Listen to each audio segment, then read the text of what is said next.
And I think we need to start learning from, I know people, some people I know, not many, but a few, were upset about Mandami winning in New York City. But he did everything right. Yes. He did a lot of things right. He walked the length of Manhattan. He went to community events. He listened. And if people aren't voting, he wanted to know why they weren't voting. He didn't offer a 30-point plan, which is what typically Democrats do. He said, he's going to offer a clear solution. Now, whether he can win or not, I don't know, but I think that we need to look at what he did as a way of getting people to vote. Autocracy is kind of an abstract concept, but when somebody gets grabbed off the street and sent to a country where they've never been, that people recognize that as an issue. Whether they identify it as autocracy or we should talk about autocracy or not, and I think those are the things that it's visceral. And I think few Americans really thought this could happen in this country. So we have to go beyond, we are defending democracy. We need to go to, we are protecting you, and we're going to provide for what you need. And I think they talk about waste and abuse, and I can tell you waste and abuse is throwing out food that would have fed 1.5 million children. We paid $800,000 to buy that food, and we're spending $300,000 to destroy it. And instead of taking it and using the $300,000 to distribute it, that would be a nice thing to do. So we need to do more of that. We need to get out in the community. I think I'm going to talk a little bit more about that. The other thing is, so where do we go from here? Let's see. First I got to figure out how to use this thing. Okay. I went too far.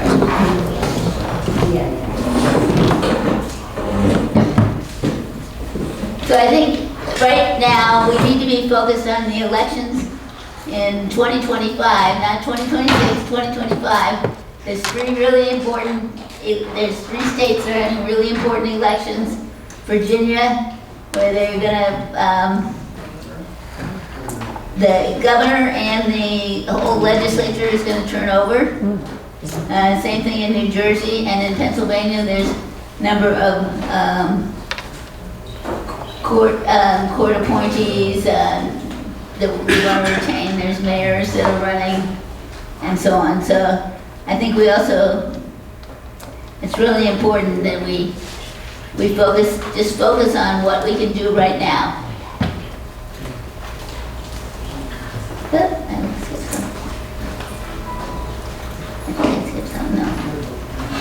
Sorry. So I want to also let you know in August we're going to be doing postcards, and we're going to do a salad potluck, and I'll send you out some suggestions in terms of what you could bring based on your last name. We did this for the jewelry fundraiser, and it really worked well. And we're going to write postcards for Virginia, New Jersey, and Pennsylvania, telling people to go get out and vote. It's too bad we don't have a list of people that did, because there's some people who just vote all the time, like me. And there are other people, that maybe they vote, maybe they don't vote, sometimes, and it's too bad we don't have that list. We need a list of not just Democrats, but Republicans and Independents that don't vote.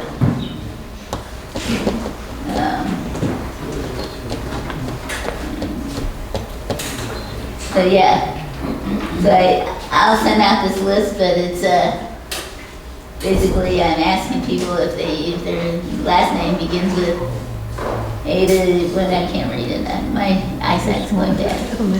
A to G, that they bring protein, and we'll provide the salad, the lettuce, and the dessert, and the drinks, and the utensils, and so on. But that's what we're going to do, and there's other postcard activities that are going on. And Dee has set up a couple dates with at libraries where they're going to be doing postcards at Pinellas Library on July 29th, and August 7th they're doing it at the Belvedere Library, and then Liberal and Independent Ladies is also doing this in September. Yes. Do we need to sign up to do that, or just show up? Just show up. Okay. Just show up. Yeah. Okay.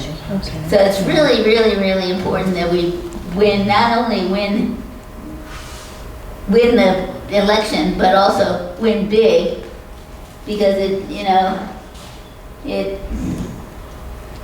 hopefully will spook some Republicans, and who knows, in Congress who over their inaction. So turnout is going to be key, as it is in all off-year elections. So that's important. And we do have two very good gubernatorial candidates for Virginia and for New Jersey. And they're focused on things like affordability and safety issues, which really are the core issues that a lot of people are worried about. They used to be worried about immigration. I don't think they are now.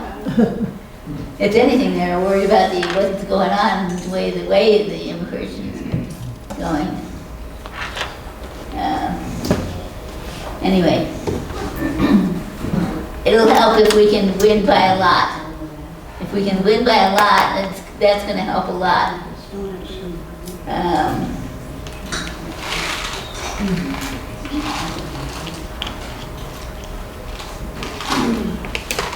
So if you don't know who's running for governor in Virginia, it's Abigail Spanberger, and she's got a lot of pluses.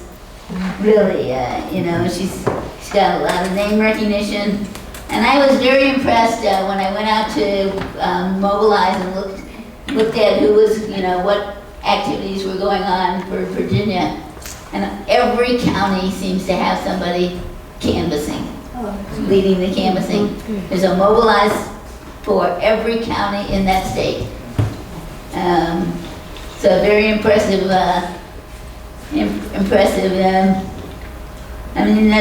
The party. She's really a party's front. She's one of our rising stars, and I think she's betting that the economic issues, the economic message that she has, will resonate with voters. So that's where she's focusing her campaign. A recent analysis by the University of Virginia University of Virginia found that more than 9,000 government jobs were going to be lost in Virginia. So that, unfortunately, that's going to help us. But if you don't want to do postcards, there's plenty of other things you can do. You can do phone banking, for example. You go out to Mobilize, you'll see where you can sign up for phone banking. And if you happen to live in Virginia, or you have family or friends in Virginia, or you're a snowbird and you live in Virginia, go out and canvass, because that's probably the number one thing that's going to help. In terms of New Jersey, the New Jersey race is going to be close. It's going to be, I hope that Cheryl can win. she has the ability to win. She has good skills, but she's also been very, I hope she doesn't make the mistake I think Kamala made, which was, there was one mistake I think Kamala made, and I think she ran a wonderful campaign otherwise, and that was tying herself so closely to Biden. And she seems to be close, tying herself to Murphy. So, and the Democratic Party has a lousy reputation right now. We're not any better than the Republican Party. So how do we fix that? We're gonna fix it. We're gonna fix it because we're gonna volunteer and do things.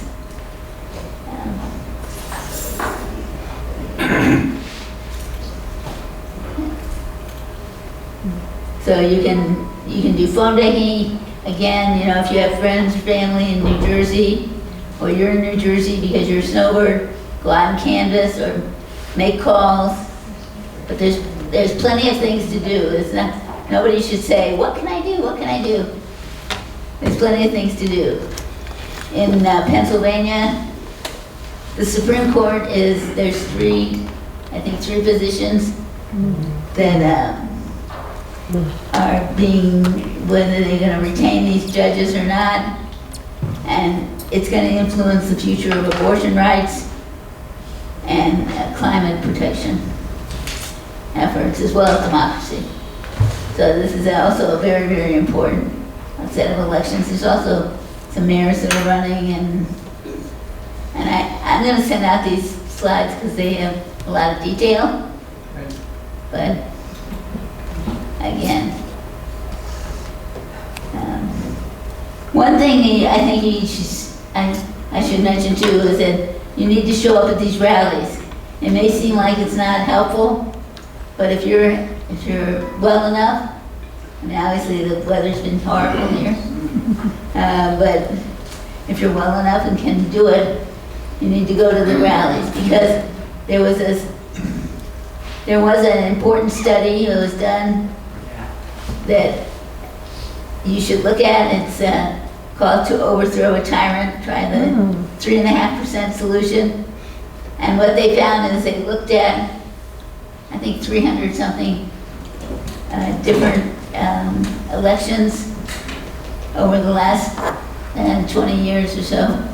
And they found that if you get as many as 3.5% of the population to be out there and rallying, first of all, it's safer because people are being more, the ICE people, well, maybe not all the ICE people, but at least some of the people, they're not going to go after your friends and family. They're going to know more people.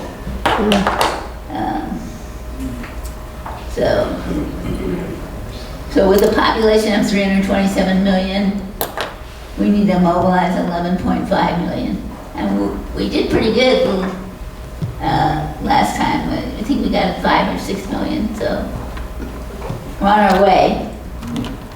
We're not there yet. In September, we have a really good speaker that Renee actually introduced me to. So she's going to talk about when you think of a veteran, do you picture a woman? And despite the importance of women in the military, they face many structural and cultural challenges in their military experience. And there's kind of the ever-present issues of sexual harassment and assault, accessing medical care, and career advancement issues. And she's going to talk about that as well as what it's like, her experience in the military. We're also asking for volunteers.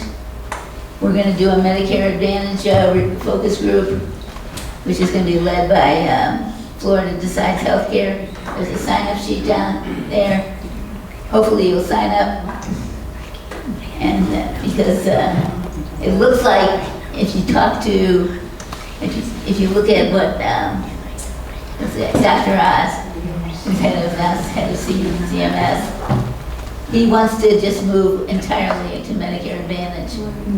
And that's gonna hurt a lot of people because you know, Medicare Advantage doesn't cover you in other areas as much. Yeah. You know, if you travel or you're part-time here or part-time elsewhere, that's gonna be a problem. So they try to sell it based on, you know, dental plans and other things, but it still ends up costing you more. I know I had surgery, and I'm on regular Medicare. I had surgery for deep brain stimulation. They have I have holes in my head. Anyway, but if I had to pay for it myself, it would have been $80,000. I think we've got to start looking at what we can do to help. You know, the SNAP program has been demolished basically under the new big beautiful bill, and you know, it's I can't believe these guys are conservative. How did they call themselves conservatives and increase the debt by $4 trillion? That is not a conservative. That's not conservative. They always complain about the Democrats, you know, and increasing, and actually we lower the debt every time we get in, but you know, they make it so hard for us to. Anyway, so that's going to be really, really bad in the future. Unfortunately, people aren't going to really feel it probably until after the midterms. So we have to make sure that people are aware of what's going on. But back to, you know, what I think we need to do in the community. You know, donations are great, but I think we also need to get out there and, you know, feed the children. You know, some of these kids, the only meal they got was, you know, was the one meal from SNAP every day. And, you know, no wonder they're failing in school and having issues in school. If they don't have any food, they're going to be hungry and so on. So I know there's a lot of stuff, but I'll send out these slides. We have some fundraising activities in September. We're going to do a gift box and dessert kind of fundraiser, and I'll get you more details soon on that.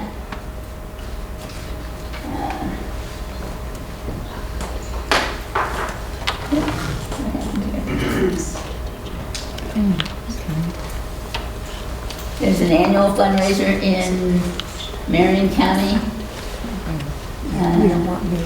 The DWC is having a fundraiser. The quality is a key. Quality, in case you're interested. And that's their signature fundraising event for the club in Marion County. And Webster's going to be in person at the Chamber of Commerce. Wow. It's a very rare occasion that he shows up anywhere. I don't know if he's going to take questions or. And the problem is you have to pay, you know, to go see him. But I know Barbie Hall is going to be there. She's the one that pointed this out to me.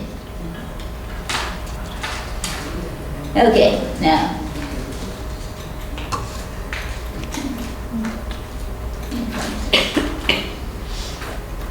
So Mary McIntyre is here to talk to us, and you know, I've known Mary for a while now. Jill introduced me to her, and I've become friends. And she was a teacher for 30 years, and then she moved to Florida and worked at the library, and then she's gotten more involved in Florida politics, and recently she won the Legislative Advocacy Award for the DWC at the DWC convention. So She's gonna talk about good bills, bad bills, and, you know, talk about legislative priorities. So, Mary, you want? Sure.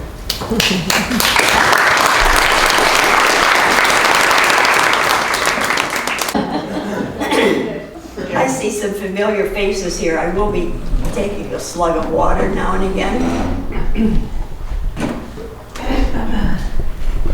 Starting out by asking, how many of you watch the Florida Channel to hear commission meetings and session on the floor? I need to talk to you more about the Florida Channel.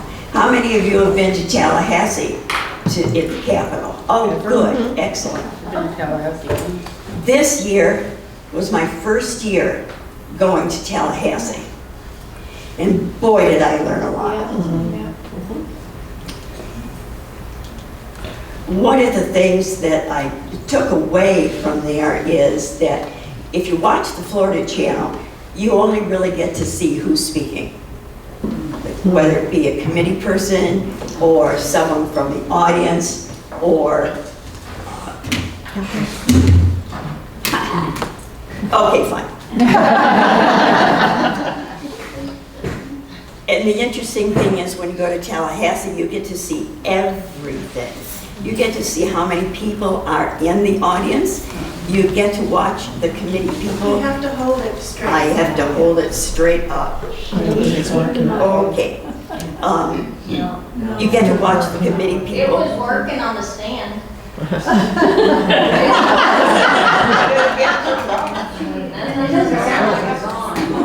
Okay, here comes this lady. Let's see if we can help. I can help. You do, you go girl. Okay, so number one, something touched somebody and went on mute. Okay, well then, okay. All right, there. Yeah. Touch it. Yes. Thank you. So you get to watch the committee people and you're not sure what they're doing. You know they're not listening to anybody. They've already come into the committee meetings and they've decided what they're gonna vote on and how they're gonna vote. So they really don't listen. For all I know, they could be up there playing solitaire on their computers. The interesting thing too is that some of the audiences are way bigger than you observe on the Florida Channel. You might think there's only half a dozen people there, and the whole room is filled with people. You're allotted so many minutes to speak, and depending upon who the commissioner is, they can give you 30 seconds. Randy Fine was really good at that. He would always say, I'm the chair of this meeting and I can do anything I want. So he would cut people down because he did not care what anyone had to say. So here's one of the things I took away. Someone had told me about this, but I'm a visual learner. So I had to see it for myself. Bill 1255 had a myriad of educational things in it. Some of them really good, but hidden in the bill, as the Republicans are known to do, was this little bit on embryological studies in sex ed classes for the schools. And included in that was a video called Baby Olivia. Have any of you ever heard of it? It's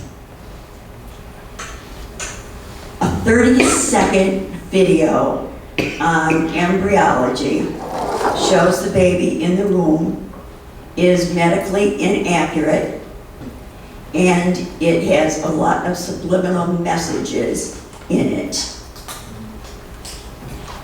This, we objected to it as a legislative group for that reason alone. The video was published by a far-right Christian group, and they do have a big lobbyist group. So by the time it got to the vote,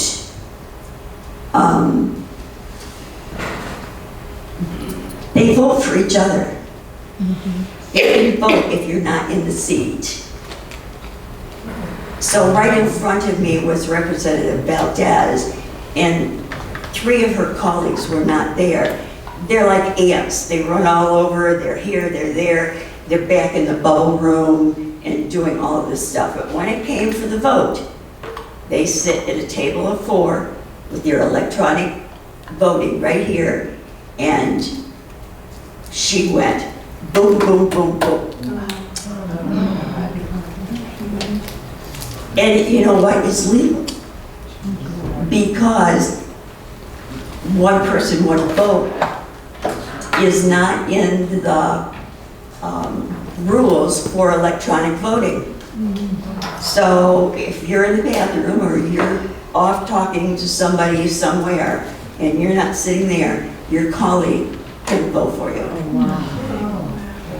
And I researched it and found out that it is perfectly within the right for electronic voting to do that. So that was one of the things I took away from that.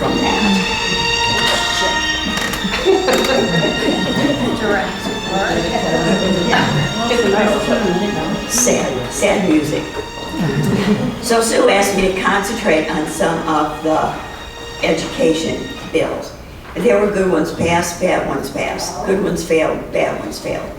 What you need to know is that the bad ones that failed will be back. They will be back in this next session. Speaking of which, you may know that the session usually starts in May and goes for 60 days. In this case, of course, they had an extended session, so it went on, but not this year. The Republicans are starting session in October. It's going into January. Because what they want to do is ram through as many bills as they can before midterms. Yes. So can they do, are the sessions not the Constitution? Can they just do that? They can do that. That's okay. Yeah.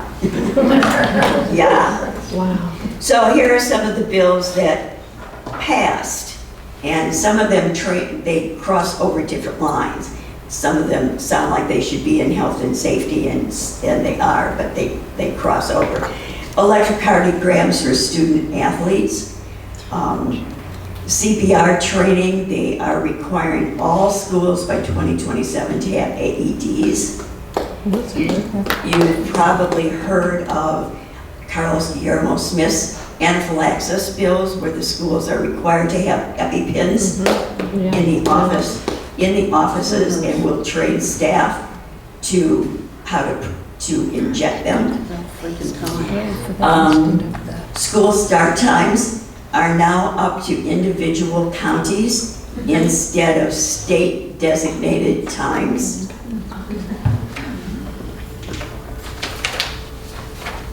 Disability history and awareness. And on the surface, that sounds wonderful. Teaching about bullying and physical disabilities, K through 3, autism, 4 through 6, hearing impairment, 7 through 9, intellectual disabilities, 10 through 12. However, the key word in the bill is may. So no one is required to do any of that. The Gulf of America.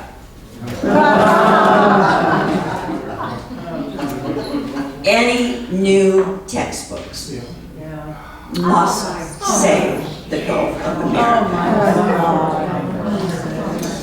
And the statutes for the state of Florida have to be changed to reflect the term Gulf of America. Let's see. That's useful. And that's wonderful. That's really helpful to people's property insurance and other things they should. Oh, it is very important. Thank you so much. One that passed, well, they're really big on charter school legislation. Of course. One of the ones that passed was job engine charter schools. and it was sponsored by Matt Gates' father. So a job engine charter school, in case you don't know, is that a company can come into, say, Wildwood, to start a company, and along with them bring employees with families. And they can, with no vote from staff, no vote from parents, they can take over a public school and turn it into a charter for the employees and the families. Now, when the business has been on its feet and all of those go, the community is left with no neighborhood public school. Plus, the surtax revenues, the public schools now have to share those with the charter schools, which they did not before. Okay, those are the ones that passed.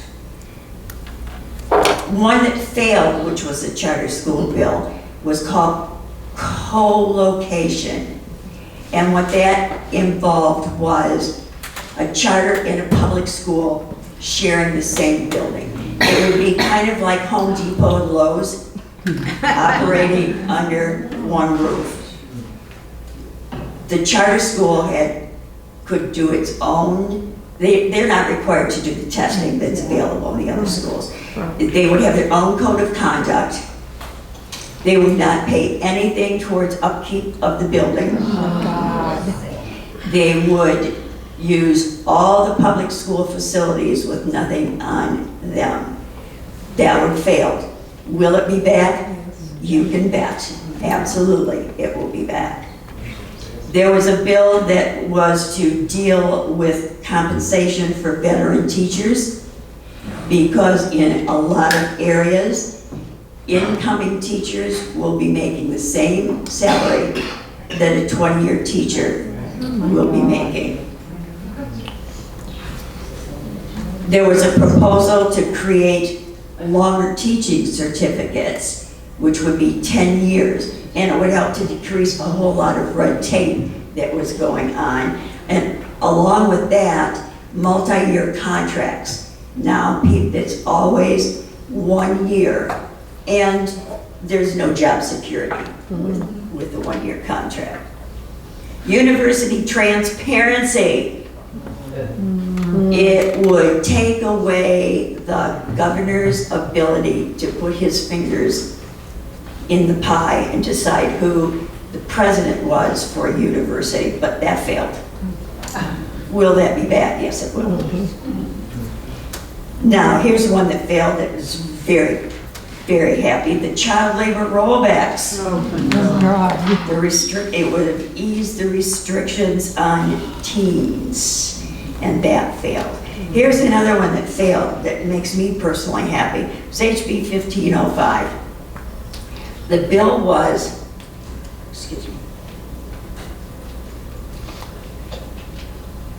to no longer allow anyone under the age of 18, they could not seek out counseling services or medical services without the permission of their families. The audience that day, because I was there, the audience was packed, and it was gay, straight, trans, couple of parents who really were there to speak for parental rights. And the stories were heartbreaking. I mean, heartbreaking. These were people who lived in abusive homes. They are going to go to their parent and say, I need to see a doctor, I think I might be pregnant. No, that's not going to happen. Or I'm thinking of committing suicide. Can I have your permission to go see a counselor? No, that wasn't going to happen. They didn't listen to these people. The committee didn't listen to these people. However, it passed the House, it failed the Senate. So, will that one be back? Probably. let's see. There was a minimum wage workaround that would say that if you were an intern or on a work-study program, that you got less money in salary than the minimum wage, and that failed. So those are some of the education ones. I do have some other ones with some other subjects. Gun safety, for instance. The one that passed, under current law, if there was a state of emergency, all purchasing of weapons was stopped. But this passed, so now if there's a state of emergency, people can go out and purchase guns in the midst of chaos. However, here's the failed ones. Lowering the minimum age for the purchase of weapons failed. Randy Fine's open carry bill failed. It failed by some of his very own Republican constituents. And he was, can I say pissed? Sure. He was really pissed. You can't say really pissed, you could say just pissed. It's the really that's objectionable.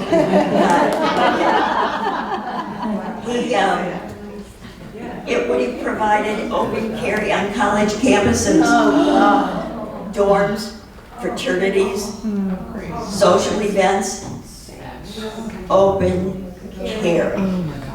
And like I said, it failed miserably. But let me tell you a story about Randy Fine. You all know Randy Fine? One of the most despicable people in the entire world.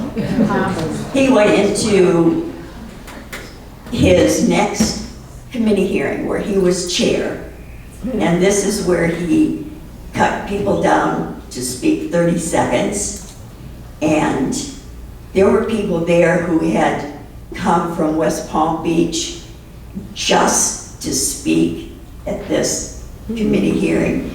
There were people who had sat there in Tallahassee for hours just to speak at this meeting. There was some conversation, and he said, this is where he said, I am chair of this committee, I can do anything I want, and I can throw you out of here. There was one lady who was going up to speak, and she had some sort of a shawl on, indicative of her heritage or ethnicity, and I'm not sure what that was. But she was evidently taking too long to get up there, and he said, get up here with that raggedy-ass scarf and take your 30 seconds. Oh my God. And that's exactly the kind of thing that he did. And now his twin brother from another mother in Goglia has now been appointed CFO by the governor for the state of Florida. And where is Randy Fine now? Randy Fine is in Washington. He's in the U.S. Congress. Yes, yes, he is. So in Goglia, Cedar's going to be coming up. District 11, you're not District 11, correct? I'm District 11. Trust me, I'm going to work really, really hard to get someone in that position. Environment. There was and these are the ones that passed. Packaging preemption that was to get rid of plastic paper plates and plastic bans. Those were signed. Products, wait a minute, I have that wrong. These are the bills that failed, I'm sorry. Packaging preemption. And products liability action under the Florida pesticide law would have shielded companies from being sued for any illnesses caused by pesticides. But that failed. That did fail. Let's see. women, children, and families. Repealing Florida's extreme abortion ban, you know where that was. That was absolutely a fail. Fetal personhood, however, it passed the House, it failed in the Senate. It would have allowed parents to sue for damages over the death of an unborn child. Who would they sue? Here's one of my favorites. There was actually a bill that was presented to supply money to fund babysitters for the representatives and senators who were campaigning. Yeah, that passed, or failed. Book removals. It would have been easier to remove books from schools. It failed. Will it be back? Absolutely, it will be back. And let's see. So basically, the ones that we know that are going to come back, there was a rural development package to help outlying areas in counties that failed, but it's going to be back. The child labor rollbacks, that's going to be back. Open carry, it's going to be back. Book bans, it's going to be back. Campaign funded children, it's going to be back. Presidential search transparency, it's going to be back. The minimum wage exemption, it's going to be back. This is going to be, I always say this, it's going to be an ugly session. This is going to be an ugly, ugly session. Like I said, they want to run the bills through as fast as they can to get them on the books before midterms roll around. So that's all I have.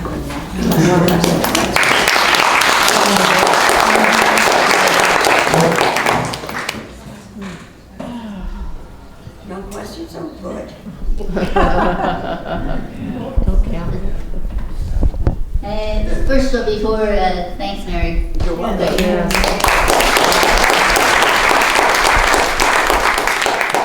We're gonna, I think we should, before you leave, make sure that you stay for 50-50 if you want to hear who won. And hopefully you'll sign up for the focus group and other things. So, questions for Mary? I don't have a question, I have a comment. First of all, thank you for commenting and warning us on what's going on.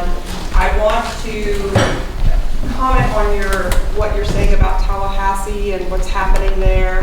I recently participated in we have a house here, but we also live in Hillsborough County.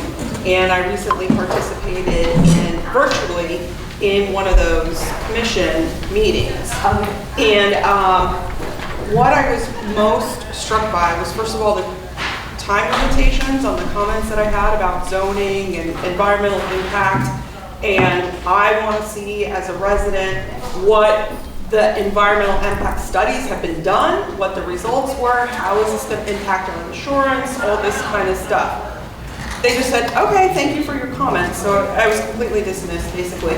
But more importantly, the next day on the morning news, it was completely misrepresented what we were commenting on.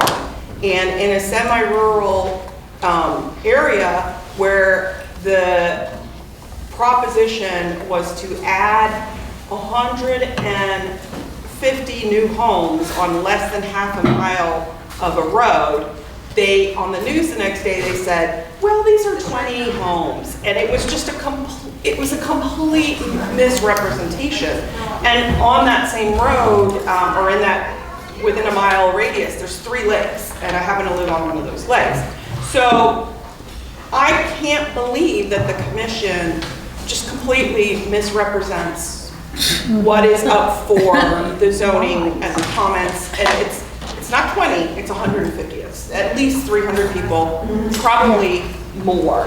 And so what I'd like to say or encourage people to do is, if you do participate in some of those meetings with Tallahassee, or there's issues for vote, use your social media, use op-eds, because it's entirely possible that even the commissioners themselves are going to misrepresent what was up for debate and what was up for vote.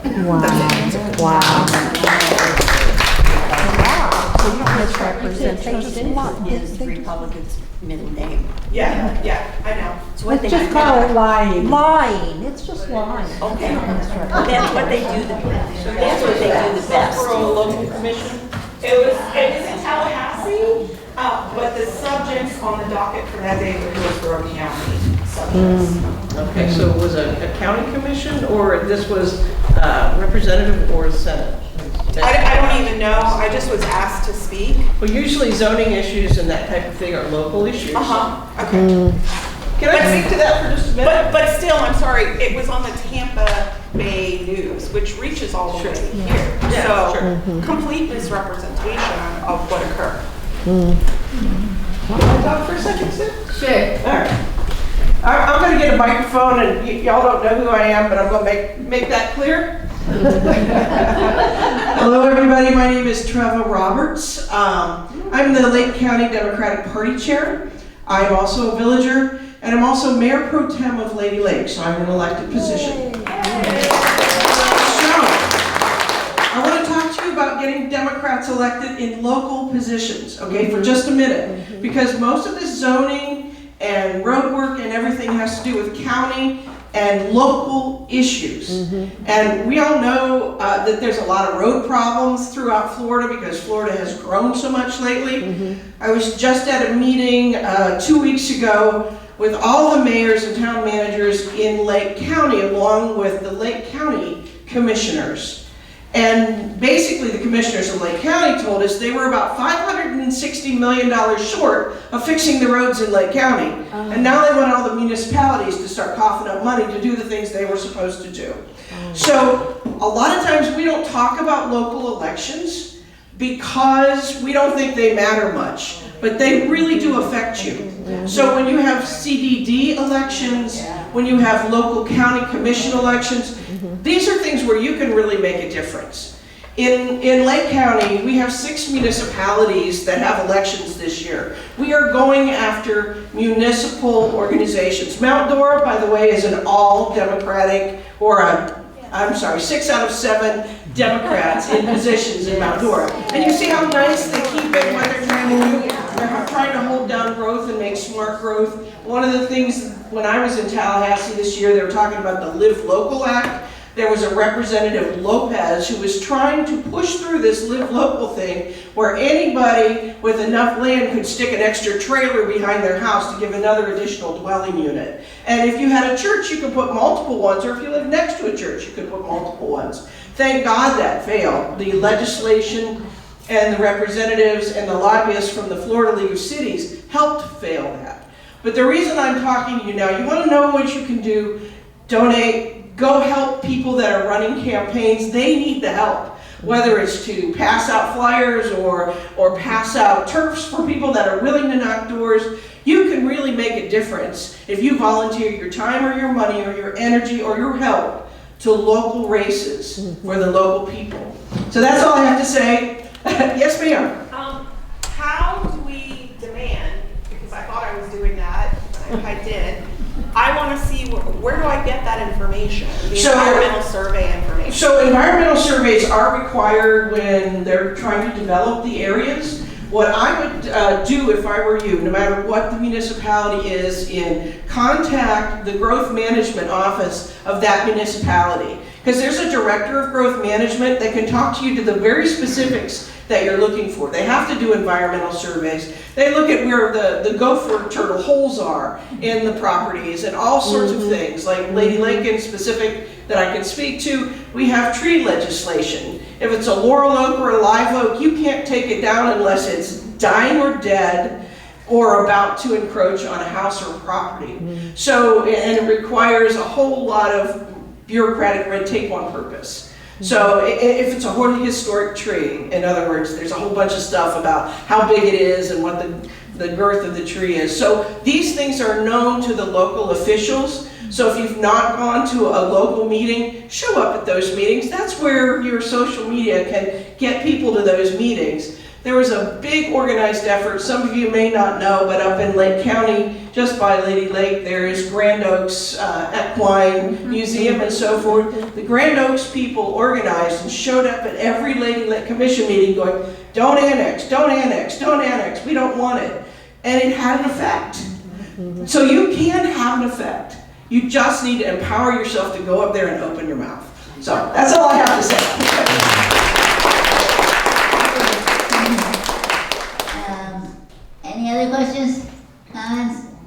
I do Can I have, say- I don't have. Can I don't just have say something ads for about Mount everybody. Dora because Trevor brought it up and I didn't know it was 6 out of 7 were Democrats. That's great. Yes. The mayor is a Democrat and she owns a bookstore that's on the main street Yes. in Mount Dora. Yes. And if you're buying books, I know this group has talked about book clubs and books and a lot of people are readers. Buy your books from her. Yes. From the Barrel of Books and Games on Donnelly Street in Mount Dora. And what's wonderful for our cause is it has 2 windows in the front of the store. The left-hand window all displays banned books. Yep. Yes.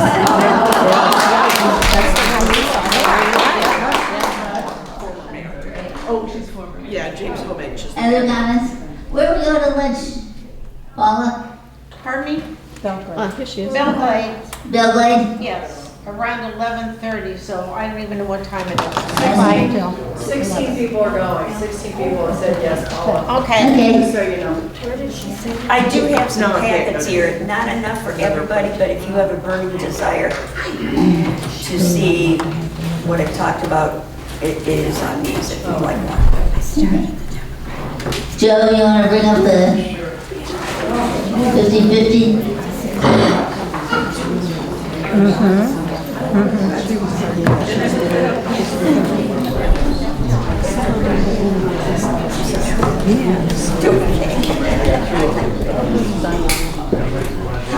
Get away with what you can, right?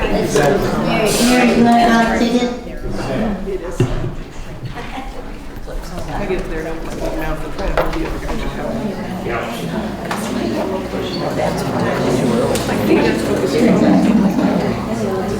I can't see the Claremont, it's when you elected a majority Democrat. Oh, you mean the second month? Winning number 162776. What's wrong with you? Come on. You always win. Anybody got it? Okay, come on up.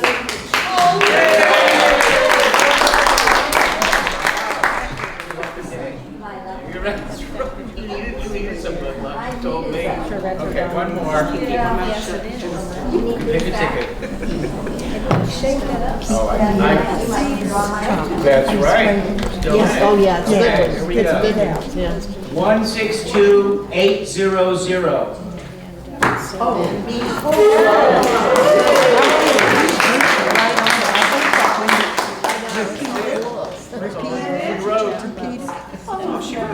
Yeah.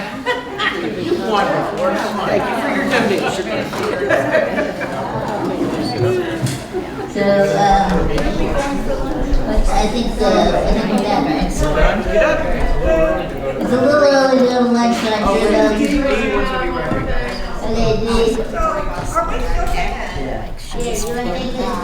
are we still taking up donations for postage? Yes. For postcards? You guys know postage went up. Yes. From 50-something to 60-something.